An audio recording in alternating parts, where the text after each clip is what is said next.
So kind of what we're going to do when it comes to these kind of episodes is we'll give you guys a little bit of a history lesson into the game, kind of like what the development was like for the game, summarize the story and things like that, and introduce you to some of the characters a little bit. So that way, even if you've never played the game, or maybe you have played the game, there's something there for both types of listeners. And so to start things off, we're going to just kick it off with a little bit of development history. I was researching the game a little bit, and I was kind of curious, what was this game like when it was being made? What were they thinking when this game was being put together, was being formulated inside someone's brain? And so basically the development for this game began in February 2000. Started with Tetsuya Nomura. If you guys are familiar with that name at all, he has worked on multiple Final Fantasy titles, so that name is going to sound a little familiar. And that's kind of where those characters come in. And it also, he collaborated with Shinji Hashimoto working on the game there. And the game was originally developed, or the gameplay was focused. I can't speak today.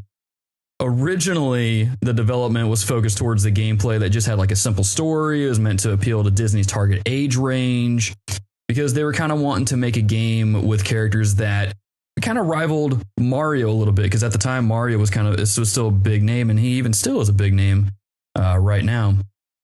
Now, the funny thing is that Hironobu Sakaguchi, he was the executive producer for Kingdom Hearts. He actually told Nomura that the game would be a failure if it didn't aim for the same level as the Final Fantasy series, and he wanted the story to be developed a little bit more. So he didn't really want it to be so much just the gameplay and like a little light, fluffy kid story. He wanted some depth to it, So then in June 2013, Nomura stated the name of the game comes from his time thinking about Disney theme parks, especially Animal Kingdom. But Nomura couldn't just get the IP, or couldn't get Kingdom trademarked. So the development team started thinking about like Heart and how that relayed, or how that played into the story. And so that's how they decided to call the game Kingdom Hearts. And that's what the new IP was. Look at that. Animal Kingdom and Kingdom Hearts. But what's cool though is that Disney gave Nomura the freedom with the characters and the worlds to be used for the games, and you'll see that in the games as well. When you play, it'll say like, used by special permission from so-and-so. But him and his staff wanted to stay within those boundaries of those characters. They didn't want to make them like totally different. They wanted them to maintain their personalities. And that goes the same with the Final Fantasy characters. They wanted them to be those characters, but also feel like they fit inside that universe. And so they were kind of a little worried at first, just because a lot of the Disney characters, they're not normally dark and serious like Cloud and Squall and some of the characters from the other Final Fantasy games. So they were curious about how this was even going to work, and they were worried about if the multiple worlds thing was even going to work. And so needless to say, they were just kind of intimidated. They realized what it was that they were taking on. But they kind of narrowed it down, decided which worlds to include inside the game. And that allowed them to figure out what would make the game interesting, which characters they could keep in there, but also kind of allowed them to narrow down the focus of which characters they could put in and how they relate with one another. And so it kind of helped them make that decision of getting those characters in there a little bit easier. Now, the inclusion of specific Final Fantasy characters was a bit of a mixed bag in terms of who came in and who didn't. It was pulled from both staff and fans of the Final Fantasy series, but they decided that the characters that were in the game were the ones that would fit inside of this new universe. Now, Nomura was hesitant about using characters that he didn't design because he's not familiar with the backstory. So that's why you only see characters like Squall, Cloud, Yuffie, Aerith, Cid, and that's it. So characters from Final Fantasy 7 and 8. So yeah, and the only reason I knew those characters were from I knew Cloud, right? But the other ones was from kind of your conversation, the name drops from when you were playing them. So it was actually pretty helpful that you were playing those games right before we played them, just from the conversation that you had been having. That I'm kind of like, I don't know the characters very well because I didn't play Final Fantasy, but at least I have an idea of what universe it's coming from. Yeah. So there you go. See, me playing these Final Fantasy games paid off. It helped Adam out at the most. Every little bit helps. Exactly. So there you go. So that's kind of the development. I mean, the rest is history. The game came out a year later, I want to say, on the PS2. And then there was multiple games that came out after that. Most of them you can find within the 1.5 and 2.5 collections because they just put them all in one collection. But getting a little bit ahead of ourselves there. So let's do this and let's start talking about the story a little bit. And Adam, you might have to help me out here because I may forget some things. But the game basically you start off with Sora, and you're kind of in this like dream state. And this voice is telling you to choose these different items. You can choose between a sword, a shield, or a magic staff. And this is just getting you set up for the game. Just kind of getting you set up for what kind of style of gameplay do you want. You know, do you prefer the magic? Do you prefer the sword? Do you prefer more defensive stuff? And so you kind of go through the tutorial stuff, and then you wind up on this island, and I forget what the island is actually called. But so you basically go through the game, you meet characters, Titus, Waka, Riku, Kairi, and you meet these characters. And so it does a lot of setup at the beginning. You're figuring out who these characters are and just kind of their personalities. And you kind of come to the conclusion that Riku and Sora are basically not like rivals, but they kind of are rivals.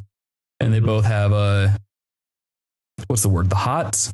They like Kairi. Crush. Crush is a better word. They both have a crush on Kairi, so they're kind of competing and stuff, doing that typical kiddie stuff.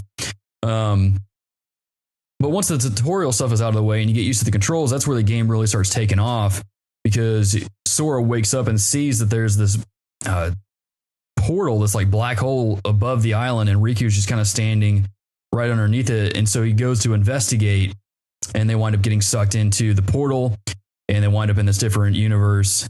And that's where Sora's story really begins. That's where the game really takes off, and you meet characters Donald Duck and Goofy shortly after as they're searching for the King Mickey. And you just kind of go through the different worlds, sealing up the keyholes that could be used for evil to kind of... Oh, because you're looking for Kairi. That's the thing. Right, and you're looking for Kairi kind of too. Disappears. Yeah. And you don't really know where Kairi's at. And so Daffy and Donald and Goofy are looking for Mickey, and you're looking for Kairi. And so you all kind of team up and do this together. Yeah. So the story just kind of takes off from there, really. I'm trying to think of what the different worlds are. You have the Colosseum from Hercules. You got Agrabah. There you go, Agrabah from Aladdin. You've got the Little Mermaid, like the ocean or whatever. You go to Wonderland from Alice in Wonderland. That's right off the bat. You go to Tarzan, the jungle. Yep. What are we missing? The Hollow Bastion at the very end is like its own world. Yeah. So that's not related to any Disneyland. Nope. But you do have the world. You also go inside. You go inside the whale in Pinocchio. Oh yeah, I forgot about that one. You also you also visit the Nightmare Before Christmas land, which was my personal favorite world because I really like Nightmare Before Christmas. I'm not a big Nightmare Before Christmas guy, but the world was definitely the coolest. The way that they edited the characters and stuff. Yeah, it was cool for sure. I forget the name of the ghost dog, but the ghost dog looked really, really cool. Yeah, but yeah, so I mean that's basically the story. You're on a journey to find Kairi, and you also just kind of wind up helping Donald and Goofy. I keep wanting to say Daffy Duck, and it's not Daffy Duck. That's something else. So you get bestowed with a Keyblade. You find out that through a series of events, you're kind of like the chosen one, so on and so forth. So a little bit of a prophecy theme going on there. I don't want to give away too much of the story elements just because some of our listeners may go and play it. So I don't want to spoil the game too much, but that's essentially the game in a nutshell right there in terms of the story. But yeah, at the end, Donald goes, "You are the chosen one, Anson." Or not Anson. Sora. Anson? And I almost said Ansem. Yeah. You were the chosen one, Sora. You were supposed to bring balance to the Disney world. Not destroy it. Not destroy it. Oh, that's funny. But yeah. Rabbit trail. Gotta love them. But so kind of what we're gonna do now then is just kind of go over some of the different things that we saw in the game, some of the different story elements, and kind of how they relate back to scripture, and just really dissect it piece by piece. And then afterwards, we'll give our review of the game and just our initial thoughts. So, BT dubs. Spoiler alerts for ahead, just because I'm looking at our notes here, and we're going to spoil some parts of the game. So if you don't mind spoilers, cool, hang around. But if you do plan on playing this game anytime soon and you don't want anything spoiled, pause this episode, go play the game on beginner. You can finish it in like 20 hours and then come back and talk to us. So, Adam, where do we want to start off with? Do we want to start off with the Heartless and kind of who they are? Yeah, let's go with the Heartless and then the idea of the heart. Okay. And then we can go from there. Cool. So as you play the game, you encounter these enemies called the Heartless. And essentially what the Heartless are, they're actually kind of adorable. They're like these little dark beings that basically have no heart. They're people that have no heart anymore. So they become these little monsters, these little creatures. And now I haven't played Chain of Memories. I haven't watched the videos, and I haven't seen the 358 over 2 days thing. So you might have to help me out a little bit with this, Adam. But from my understanding is that the Heartless are basically just the people without hearts. And so they're just kind of slaves to darkness to, I would assume they're under Ansem's control, right? Mm-hmm. Okay. Yeah. At least in this game, that's what you come to understand. Okay.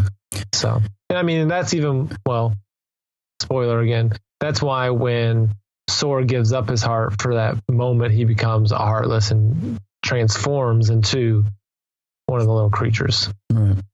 So to me, what I found kind of interesting about that is the kind of correlation of that, of how, like, when you become a Christian, you know how, I forget which verse it is, and I'll have to look this up and put it in the show notes, but you know, God is saying that when you become a Christian, you know, when you are saved, you are given a new heart. And so in that essence, you are no longer a child of destruction. You are a child of God.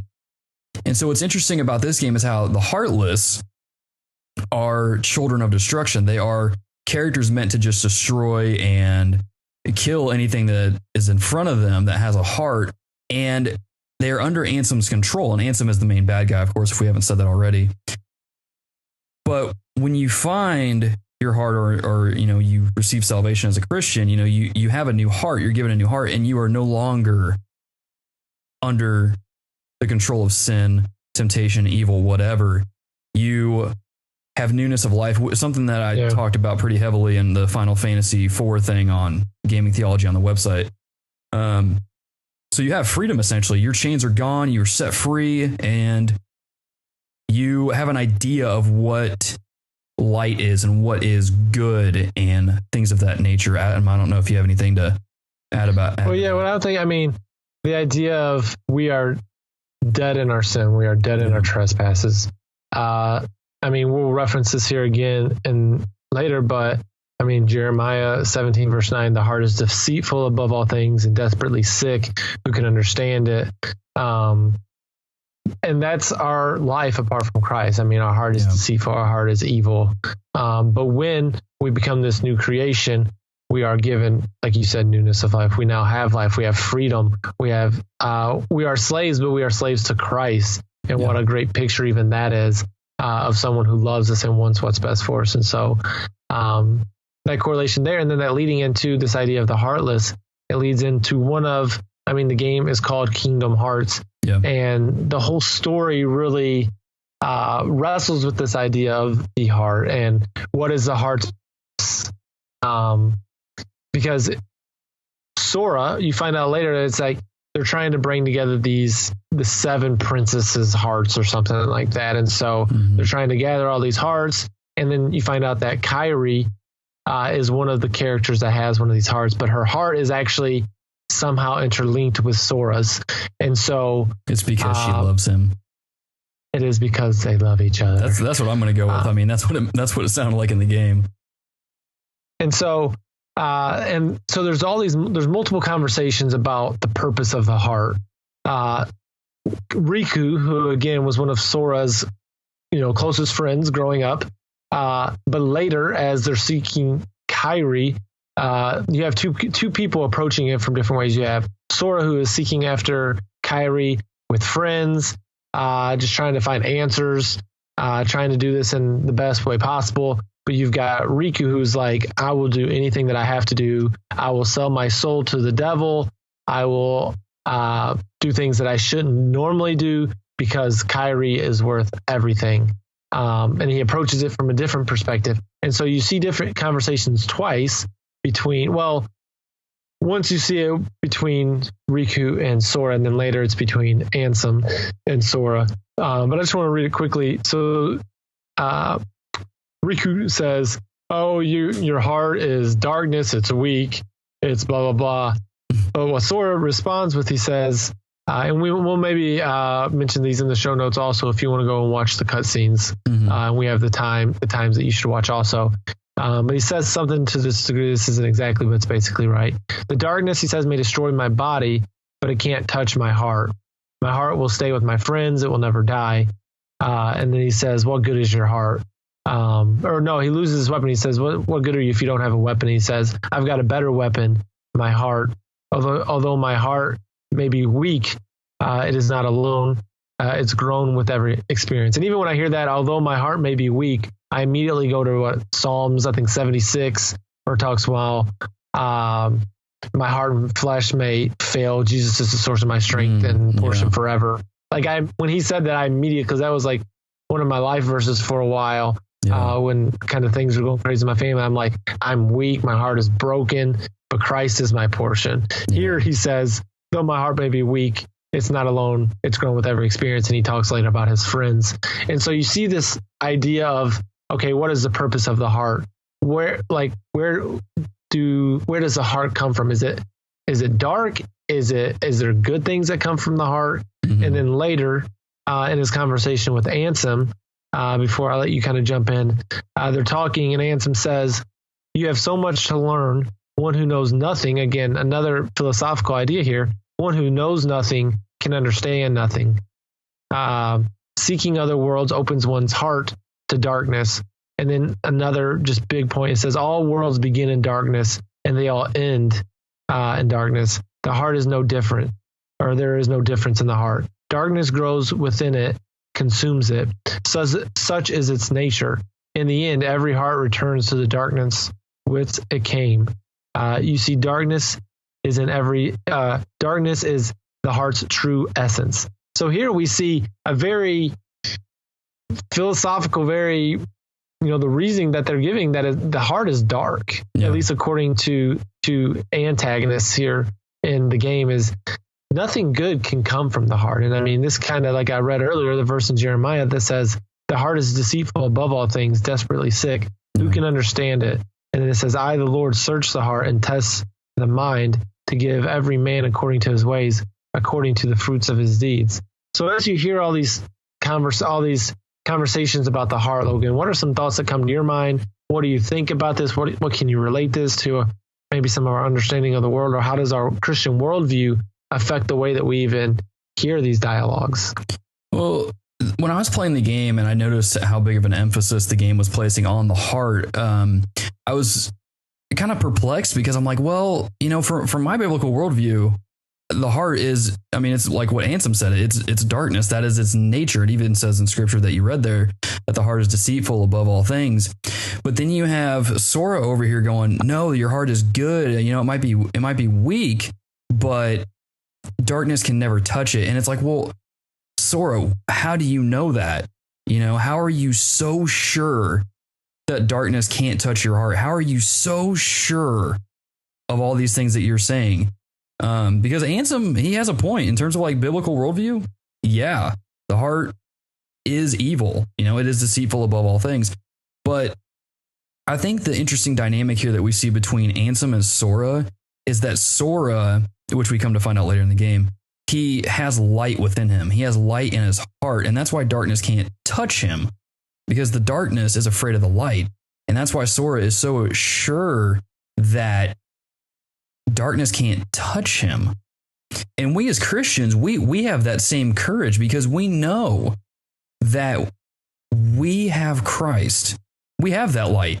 And so darkness, sin, temptation, whatever, it might circle around us, might nip at our heels a little bit, like the Heartless do in the game to you sometimes when you get into fights. But because of Christ, because of the Holy Spirit, because of this light that we have in us now as Christians, it can't touch us.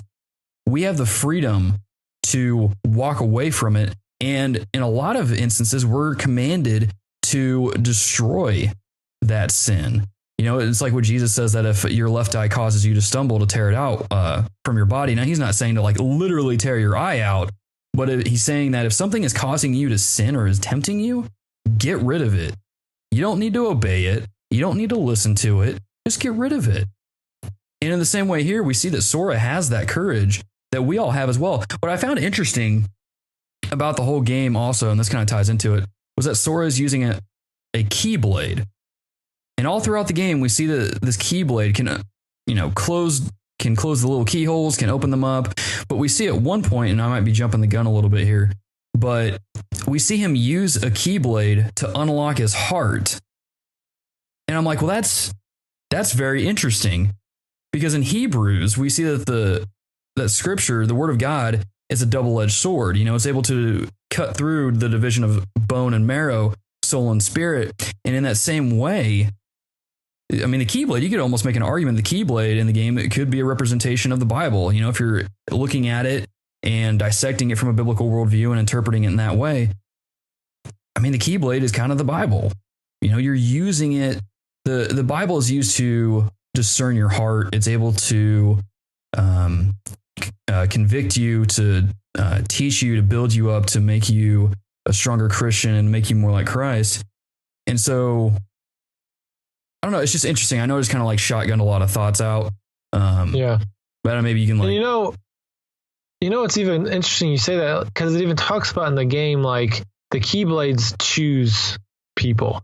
You know, not just anybody can wield the Keyblade. Yeah. And if we're going with some analogy, and I think it's not a total reach. I think that some of what you said is, you know, you can look at it and apply it. I mean, whether they intend it or not, we see some shadows of truth within the game. And so listeners, don't think that we're like saying that this is what they were thinking when they made the game. We're just trying to look for shadows, some analogies that you can kind of connect in the game. And I think there's a lot of that in the game, just with what they're talking about in regards to the heart. And even Logan's point here about the Keyblade, because, you know, as reformed gamers, we talk about how, you know, we were chosen, we were lost. We didn't have a choice in this game about whether we were going to believe or not. You know, God in his great mercy chose for us to believe. He chose to love us. And in the same way, Sora did not choose to be a wielder of the Keyblade.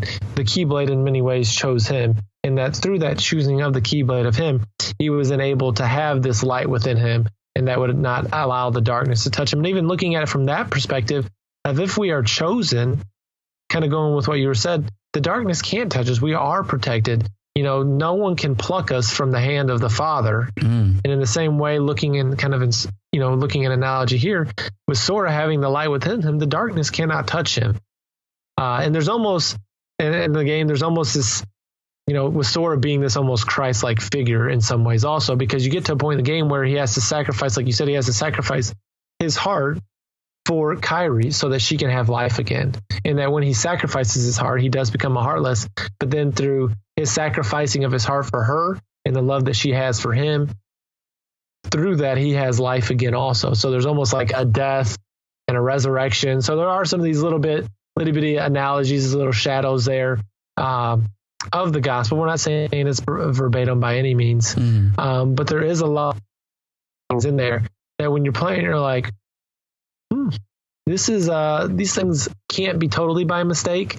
You see in movies and stuff all the time in other games where there is some shadows of truth from the Word of God, but there's definitely a ton of talk just with this light and dark, the heart, the good versus evil, and the way that the light, I really like what you talk about the light, because, you know, darkness does flee the light, and we look at that in our own life of when you cast light on our sin and and it comes out in the open, our sin, the darkness kind of flees. It's when we're in the darkness that we get comfortable and we fall into temptation. And even looking at using the character Riku as kind of the other end, because he had accepted the darkness, he couldn't wield the Keyblade.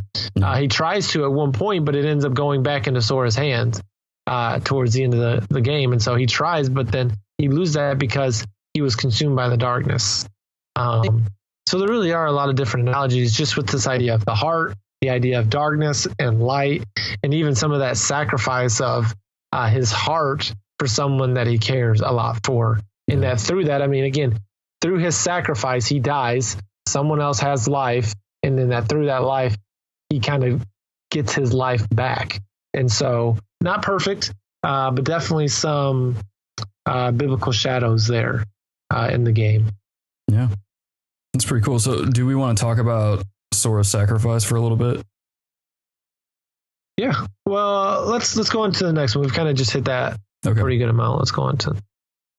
Okay. Well, let's talk a little bit about them, because Sora, like we said, is a bit of a different mindset than basically the evil characters, especially when it comes to Riku. It's like you were saying earlier when we were kind of going into this about how Riku was very pragmatic in his approach to saving Kairi. And, there's nothing necessarily wrong with Riku wanting to save his friend, but the problem with Riku was just how he went about it. And what he did was he basically just said, look, I'm going to do whatever I can to save Kairi. Even if it means losing myself to this darkness, that's what I'm going to do. And you see that throughout the game, because when Maleficent is just kind of talking to him and manipulating him and saying and whispering these lies and planting seeds of doubt into his head, you see Riku slowly turn over to the darkness and go, you know what? Yeah, you're right. Sora is a loser. He's not even looking for Kairi. He's too busy having a good time with his new friends. He's just like, forget him. I'm going to go do my own thing. And so he becomes very prideful. And in that, it allows Ansem to take over. And so it's a pretty good parallel, You see Sora like trying to help people and trying to do what he can within this ability that has been placed upon him, this Keyblade that has been bestowed upon him. And so he's answering that calling. And while it may look like he's not actually trying to find Kairi, he really is. It's just he's helping people along the way. Whereas Riku, that's all he wants to do. He doesn't care about anybody else. He only cares about himself, and he cares about Kairi, which again, at first blush, it's not bad that Riku wants to save his friend, but it's just how he went about it, And he just got so arrogant, and his disregard for others.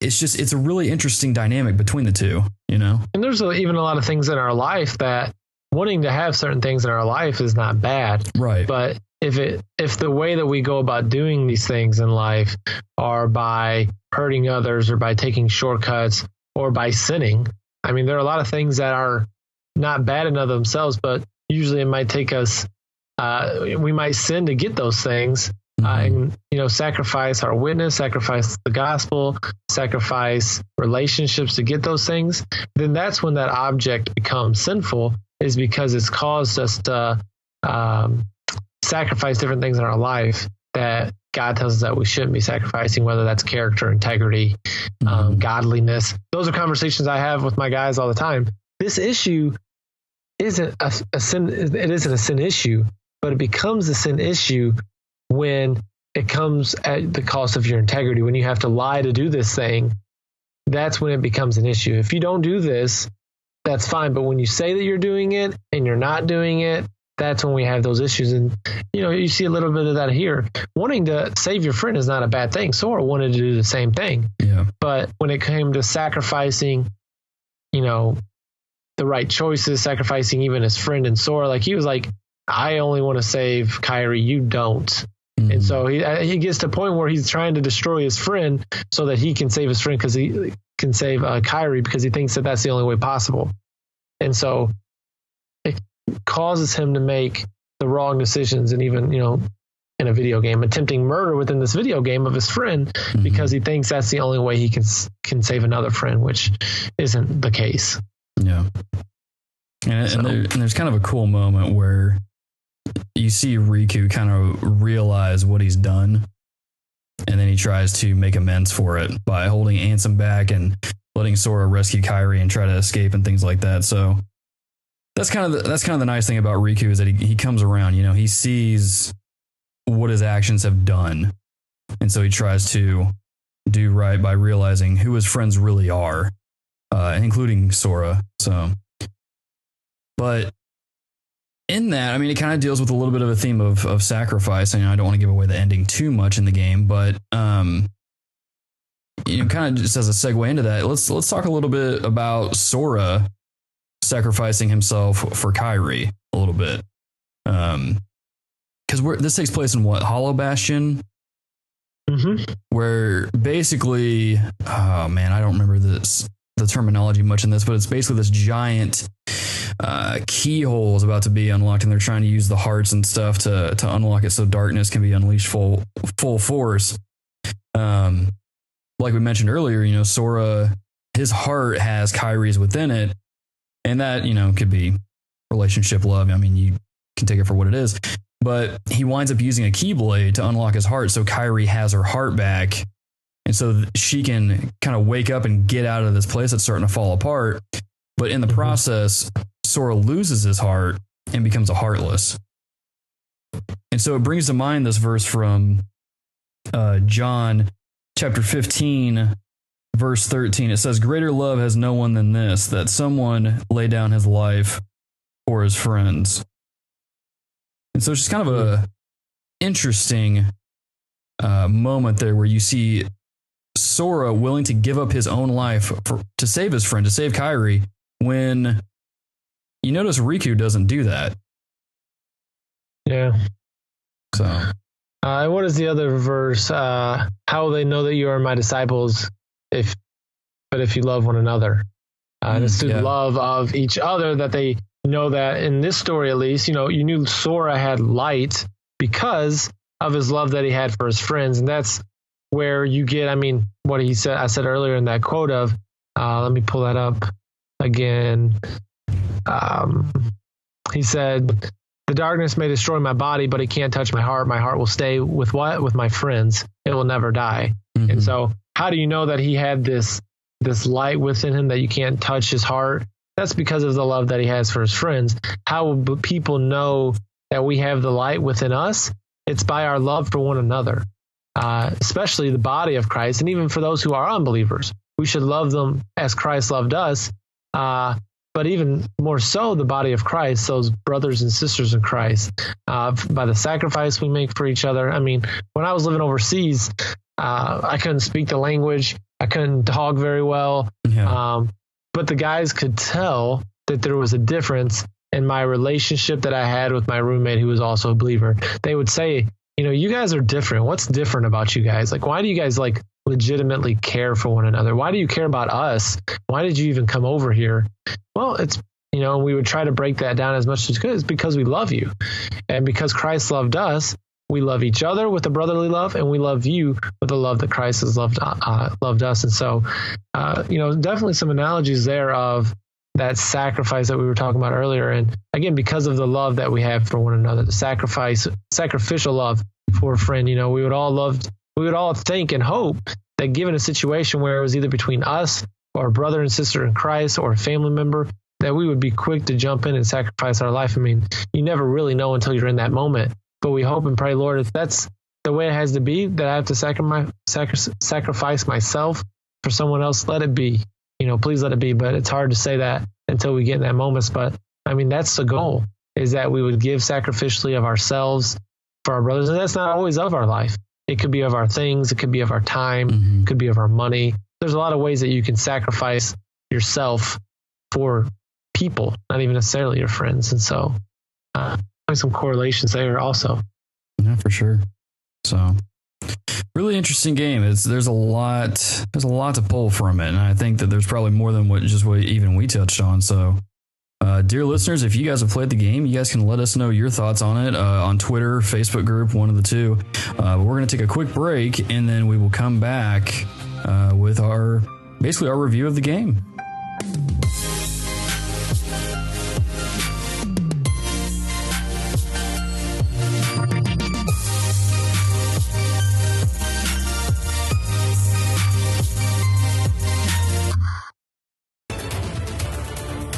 What's up, y'all? This is Jeff Durbin with Apologia Radio.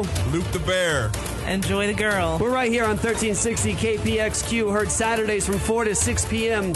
You can catch us at apologiaradio.com. Like us on our Facebook page as well. Apologia Radio, dealing with cultural issues, theology, apologetics, and all things good, right? Amen. Cute animals, too. That's Glory. right. We'll catch you. apologiaradio.com. All right. Well, Adam, let's share with our listeners. All right. Let's talk just for a little bit about what we thought of the game. You know, first of all, just what are your initial thoughts of the game, having finished it? Now, it's interesting when you start the game, you're kind of like, what am I getting into? Yeah, it's very because it's kind of, you get the nostalgia from the Disney characters. It has, at times a very, and this isn't a big deal to some people, but a very Japanese feel to some of the characters in the gameplay. And so it started off and I'm like, I don't know if I'm going to like this game. But as you progress in the story and as you begin to get down some of the controls, you really begin. I mean, I enjoyed the game overall. Yeah. So yeah, I did enjoy it overall. So yeah, what are you thinking? Well, here's the thing. I honestly had a kind of a rough time with this game. There were points where I was digging the game and I was liking it, but then there were other points where the game just honestly felt like it kind of dragged a little bit, and it was a little slow. And I don't know if that's mainly just because I'm not as big of a Disney fan anymore. I like Disney. I appreciate the characters and those things for what they are. And I definitely have fond memories of those characters that were in the game. But I don't know. I found myself not really getting into the game that much until I got to the very end where things really started to kind of flare up and the action was getting a little more intense. And I honestly didn't really like the combat all that much until I got into the fight with Ansem Riku, where he's doing like the teleporting around the like lab thing, and it was very like fast paced and it was intense, and I'm like, dude, okay, this is what I was wanting out of the whole game. I wanted fights like this. This is really cool. And so from that point on, I really enjoyed the game. I had a blast with it. It's just I don't know. I'd say the first half of the game or so, I just had a really hard time getting into it. I mean, I still played through it and I was having fun with it to a certain extent. But overall, I definitely preferred the last half over the first half of the game. So what difficulty did you play on? Because I started off on normal, got my butt kicked several times, and then switched to beginner, and that's what I finished the game on. Yeah, I played it on normal. I got like 7 hours into it, and I'm like, I try to play games on normal. I'm like, usually I can do this, but I've already we'll get into difficulty here in a second, but I played it on normal. And it gave me some challenge. So what did you think of normal overall? Was it actually harder than what you thought normal should have been? Because that was my case. I mean, I came to the first boss, and I mean, dear listeners, you guys can make fun of me for this. I don't really mind it. But that I don't even know what you call it, but the boss in Alice in Wonderland world, where you fight him in like that kitchen. Like he gave me a hard time. Like it took me several times to beat him before I was just like, I'm just going to go play on beginner, So for me, I found normal to be like, it should have been named hard or something. Yeah, the first couple bosses, they gave me a challenge, but I got through them. But by the end of the game, I was on the verge of losing it. If we're talking straight difficulty, I mean, the last quarter of the game is just like boss fight after boss fight after boss fight. Which is interesting because I beat one of the hardest bosses like my first time when Maleficent turns into the dragon. Oh, yeah, I was reading online and they were saying like, oh, this is known as one of the hardest bosses. I'd kind of just figured out how to use what's the fairy from Peter Pan? Tinkerbell. Tinkerbell. I just figured out how to use Tinkerbell to like heal me. So I had Tinkerbell turned on. She's healing me, and I beat the dragon first try. And I'm like, was not expecting to do that. That's dumb. And so I got past that. So I'm like, oh yeah, I'm about to cruise through this. And then I fought Riku and some, and I about lost my mind. I texted you multiple times and like, I'm about to put this game down and never come back to it. I was remember. like, I wasn't raging because I don't really rage quit, but I was so frustrated. It took me like 6 hours to beat the last like 4 or 5 bosses because it was just trial. And then the second to last boss, you have to there's like 3 bosses in a row at the end. You refight the boss from the beginning, like the Nightmare Shadow or something like that, which is really easy. It punches the ground, all the little shadows come out. Really easy, but it takes you, I don't know, maybe 5-10 minutes to beat him just for the timing. And then you have to fight Ansem again.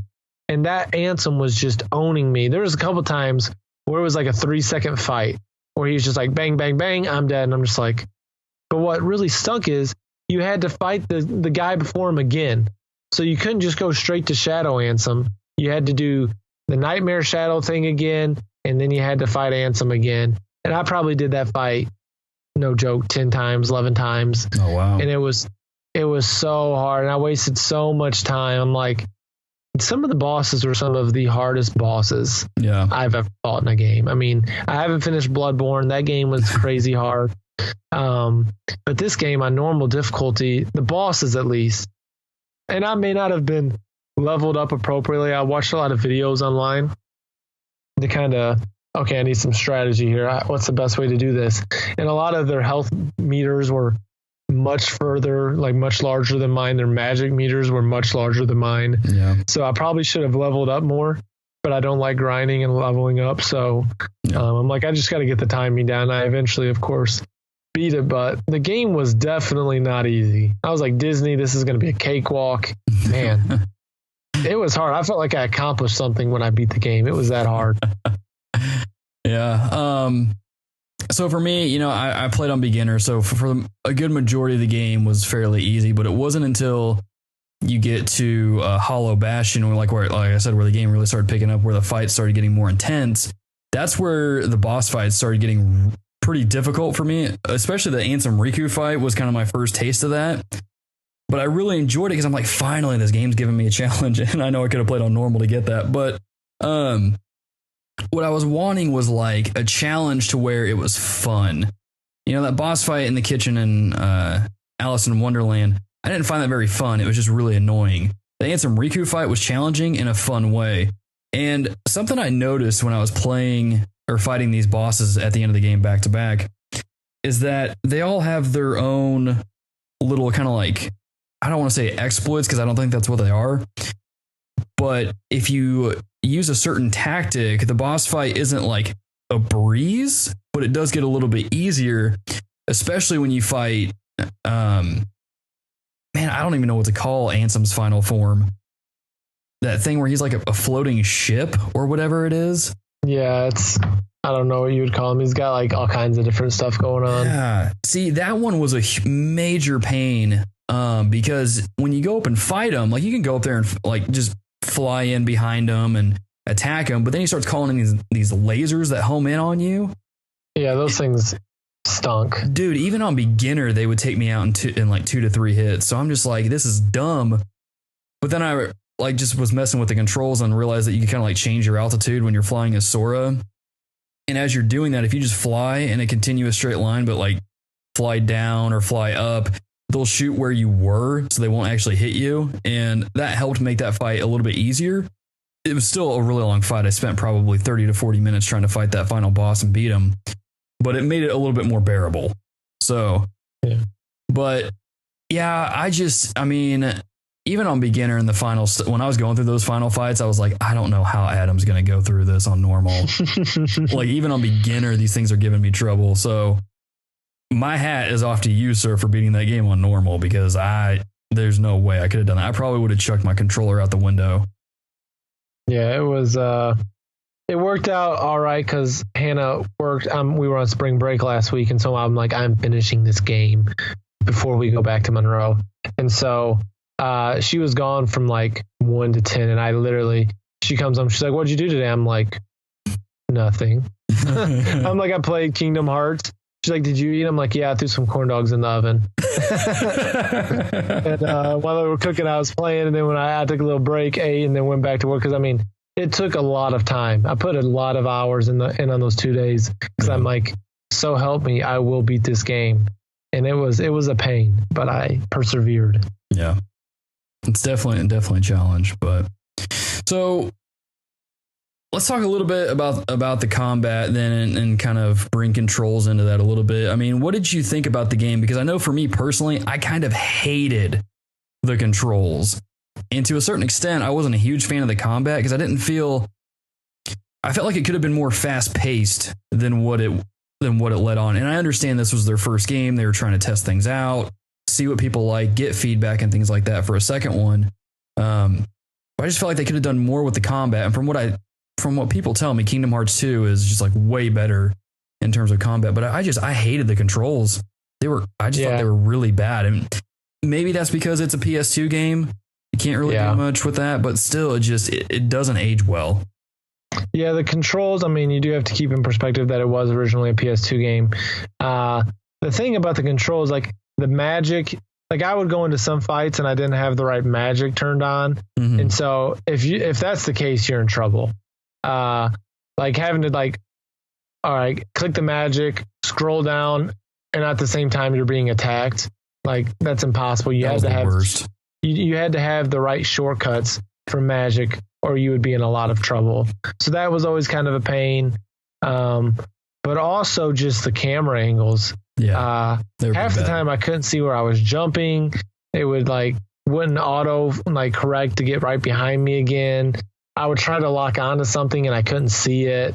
So the camera angles, as much as the controls, were the kind of my biggest hassle of I can't even see what I'm attacking, or like in some of the bosses, they're like, you need to get behind them and attack them like the back of their head or something like that. Mm-hmm. And so I'd be swinging and my character would be moving forward and my attacks, and it would the angle would get messed up, and all of a sudden I'm getting hit again. And so definitely some of the controls and camera angles did not translate very well over time. But I'm with what you said. If Kingdom Hearts 2 if there's some improvement, hopefully they've addressed some of that. But I mean, it is 10, 12, 13-year-old game. Something like that. Yeah, it's pretty close to that number. For it to stand up story and game and some of the gameplay, sure, but for being a game that old, it's not make or break. I think you can deal with it, but it definitely doesn't make the game any easier. Yeah, and I would agree. I don't think it makes the game unplayable by any stretch of the imagination. It just means that there's a certain level of adjusting that you need to do in order to just get used to the game, really, because the controls are they're iffy, But like we said, it's an old game, it doesn't really age well in that department. So it's just something you just have to be aware of going in if you plan on playing it. I don't think it really makes it unplayable.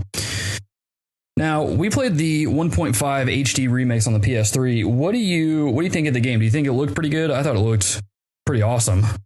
Yeah, I think the remaster and the HD graphics that they gave it, I thought it looked well. I mean, for the PS3, it looked really well. And then the to come from PS2 into PS3 with the updated graphics. I think the characters all looked really good. The level design wasn't bad. I mean, you had just some moments where it was kind of blocky and some stuff like that, but overall, I thought the graphics were pretty good for a game that was just being kind of updated with HD stuff. Yeah. Now, I have to ask this because this stuck out like a sore thumb when I first started playing the game. Did the characters' eyes look really weird to you, specifically Sora and Riku? The thing that caught me was the size of Sora's feet. I'm like, my man's got some big feet. I'm like, it's a Disney game, so I guess that kind of makes sense because characters sometimes had big feet. But I'm like, is he a clown as a side job? Like, this dude's feet were massive. Yeah. That was the biggest thing that stuck out to me. That was kind of annoying. I'm like, this just doesn't make sense. Yeah, he almost had clown shoes pretty much. Exactly. He had clown shoes. Like, bro, you should have changed shoes before you left the house. Oh, that's good. Well, Adam, after we played the game, we've had our frustrations. We've seen some of the theology in the game. Is this a game that you would recommend to people? Sure. I mean, it's not my favorite game of all time. I think for Christians, there are some cool parallels, some things that you can look at. Again, we're not saying it's perfect, but as you're playing the game, the conversations are being had, and the dialogue between the different characters, there are some analogies and illustrations or shadows or whatever you want to call it of biblical narrative and truth in there. So for someone who's looking for, maybe if you've got a PS3, this is kind of like, seems like every year I have like a few PS3 games. These are kind of mine for this season of life. But yeah, if you got a PS3 and you're looking for a game to fill your time, it's kind of an iconic game over time. It is kind of difficult getting into it as an adult with the Disney characters. So again, my wife, she hated this game, but yeah, I would recommend it to people. It's a fun game. The story is interesting. I'm interested to see kind of what comes up with the second one and how they continue the storyline. Yeah. I would recommend it as well. Even though I didn't enjoy the first half of the game, it was still a pretty enjoyable game overall. I think that if you are into Final Fantasy at all, or if you are even into Disney, there's a lot to like about the game. But there are some caveats to it. It just it might be a little bit of an adjustment at first, but overall, I think it's a really cool game. And I know a lot of our listeners have already played this game, but for those of you that haven't played this game, and you have a PS3, it's definitely worth checking out. Especially just for the theology aspects of it. Like, there were times where I was playing the game and going, dude, like, there's some stuff in here that is straight from the Bible. So, really interesting game. I would definitely recommend it.